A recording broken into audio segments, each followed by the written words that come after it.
This Sunday Morning Futures exclusive is Utah Senator Mike Lee, a key member of the Senate Judiciary Committee, Budget Committee, Foreign Relations Committee, but he's also the chairman of the Energy Committee. Senator, Chairman, thank you so much for joining us. I want to get right after this birthright citizenship. You've talked about this for a long time. You're a key member of the Senate Judiciary Committee. What's the case? Can it be won? What do you think the court is going to be looking at first when they do it, I believe, on May 15th? Yeah, look, Jason, this is a fascinating case. It's a close case. It can be won. No one knows the outcome for sure. But one thing that's important for everyone to keep in mind, this case is not about whether birthright citizenship exists, nor does it undermine the 14th Amendment's birthright citizenship promise. This is rather about what the contours of birthright citizenship look like, whether or not you can be someone who's born in the United States and subject to the jurisdiction thereof. It's that second phrase in the 14th Amendment, and subject to the jurisdiction thereof, that we're looking at here. What President Trump has done is issued an executive order directing agencies prospectively not to recognize the birthright citizenship of people born after the moment of this order's issuance, saying that they won't be recognized as birthright citizens unless at the time of their birth they had at least one parent who was either a citizen or a lawful permanent resident. And so this is a close question. Is it a debatable case? And I think it could go either way. I look forward to hearing the arguments, and I hope that the Supreme Court will sustain what President Trump's trying to do to clean up this invasion that President Biden invited into our country. So does it require legislation then, or how do we get a definitive answer as to whether or not you come, let's say you come into the country illegally, you park yourself in Arkansas and then decide, okay, you have a baby 8 weeks later, is that person a citizen? How do we clean that up and have a definitive answer? Look, ideally, we should pass legislation like what I've introduced, but I wasn't the first to introduce it. The first I've found of somebody who was trying to introduce this was a senator named Harry Reid.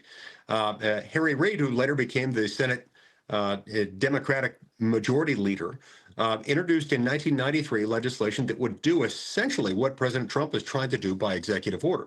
So yeah, passing a statute through Congress would be the easiest, cleanest, most effective way of clarifying this. But that still doesn't resolve the question before us, before the court this coming week, which it really involves whether or not the president can do this by executive order.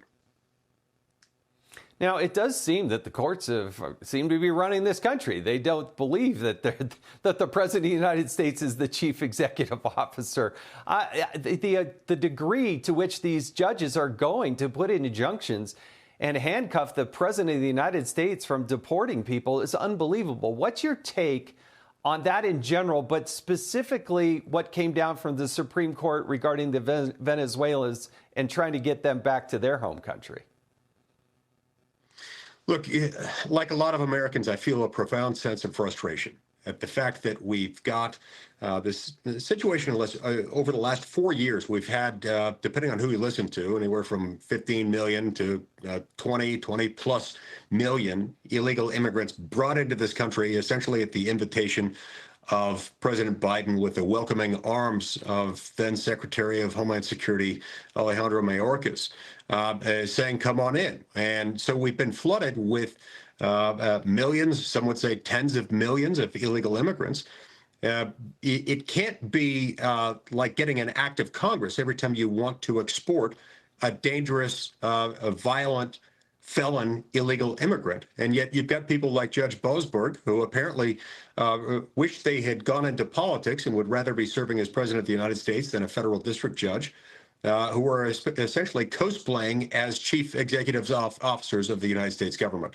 The minute you start to have judicial officers performing the tasks that belong fundamentally to either the executive or legislative branch, you've got a problem. And I'm hoping the Supreme Court can help us get this cleared up and cleared up quickly. Senator, while we have you, I do need to ask you about the SAVE Act that you've introduced, the idea that people should have to present certain documentation when voting. Tell us about that. Yeah, Jason, we want to make it easy to vote and hard to cheat. There are those in this country who want to make it really easy to cheat, and we can't let that happen. There's a law passed roughly 30 years ago called the National Voter Registration Act. The Supreme Court has wrongly interpreted that to prohibit the states from even asking about somebody's citizenship or providing proof of citizenship. So the SAVE Act would require that when registering to vote in a U.S. election, you should have to produce proof of citizenship. Now, look, every American has to do this every time they start a new job. They have to fill out an I-9 form. The critics of the SAVE Act have engaged in all kinds of hyperbolic mudslinging with regard to this legislation, claiming that it's going to make it harder for certain people to vote. It's just not true. Look, if you've ever had a job, you've had to fill out an I-9 and you've had to prove that you're a U.S. citizen. If anything, the SAVE Act makes it easier than the I-9 does to prove your citizenship, but you do need to prove it. Americans overwhelmingly, and we're talking 80-85% of Americans, agree that if you're not a U.S. citizen, you should not vote in U.S. elections, and that's all the SAVE Act does. We need to pass this through Congress this year. We need to get it done. Can it be attached to the reconciliation package? I would love to be able to attach that to the reconciliation package because that would allow us to move it through the Senate with only a simple majority vote. We'll make every effort that we can to do that. It doesn't quite fit the profile of something that could normally be passed through reconciliation, but we'll give it a shot. Last question, Senator. The Real ID. You've taken a pretty tough stance against TSA in general, but what's your take on everybody having to have a real ID in order to get on an airplane? Yeah, this is interesting, Jason. So they're just fine forcing people to have the Real ID. And the Real ID, by the way, takes some work on the part of the state issuing it and on the part of the applicant receiving the license. So a lot of the same people who are absolutely hell-bent on forcing every American to have a Real ID act, or otherwise you can't, for example, travel on an airplane. Those same people are the same people who are crying bloody murder in response to the SAVE Act. Look, they can't have it both ways. We want to make sure that it's American citizens who are deciding the fate of the U.S. government, and we want to protect our elections from foreign election interference. That's what the SAVE Act does. It does not make it difficult for people to register to vote. It just means that if you're not a U.S. citizen, you won't be able to vote. That's the way it should be. Senator Mike Lee from the great state of Utah, thanks so much for joining us on Sunday Morning Futures. Do appreciate it.